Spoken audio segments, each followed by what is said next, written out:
आहे। या गांधी जयंतीच्या दिवशी तुम्ही आंदोलन करतायत, काय नेमका मागण्यांसंदर्भातलं आंदोलन?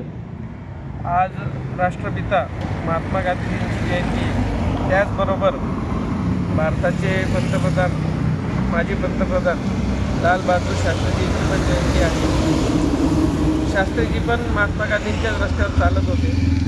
महात्मा गांधींनी जो सत्य उजागर करण्याचा रस्ता सर्व भारताला दाखवला, ज्याने आपल्याला स्वातंत्र्य मिळाले, तेच सत्य जळगाव शहराचं उजागर करण्यासाठी हे सत्याग्रह मी आज इथं पुकारलेला आहे। या सत्याग्रहाला मी सामान्य नागरिक व जळगावकरांना आवाहन केले की त्यांनी यावे, आपल्या समस्या इथं मांडाव्या व त्या समस्यांवर काम करण्याची माझी इच्छा आहे आणि प्रशासनाला जाब विचारण्याची माझी इच्छा आहे। याप्रमाणे आजचं हे सत्याग्रह इथं घेण्यात आले। काय समस्या वाटतात आपल्याला नेमक्या जळगावमध्ये? काय काय समस्या आहे? गेल्या 5 वर्षात काय समस्या या सुटलेल्या नाही आहेत जनतेच्या?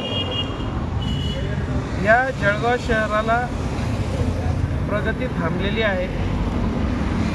जे लोक इथं राज्य करत आहेत ते गांधीजींचा फोटो असलेली नोटेचा वापर करून या जनतेला दाबण्याचा प्रयत्न करत आहे। पण मी त्या विरोधात गांधीजींनी जे शिकवण आम्हाला दिली, गांधीजींचे जे विचार आहेत त्यांना घेऊन जनतेमध्ये जातोय। या शहराला जे मूळ अडचणी आहेत ते रोजगाराचे आहे। इथले मुलं जे शिकले थोडेफारी त्यांना बाहेर जावे लागते, आपल्या म्हाताऱ्या आईवडिलांना मागे सोडून जावे लागते। इथं ज्या बेसिक इन्फ्रास्ट्रक्चर आहे, टुरिझम रिलेटेड, MIDC रिलेटेड, त्या नाही आहेत।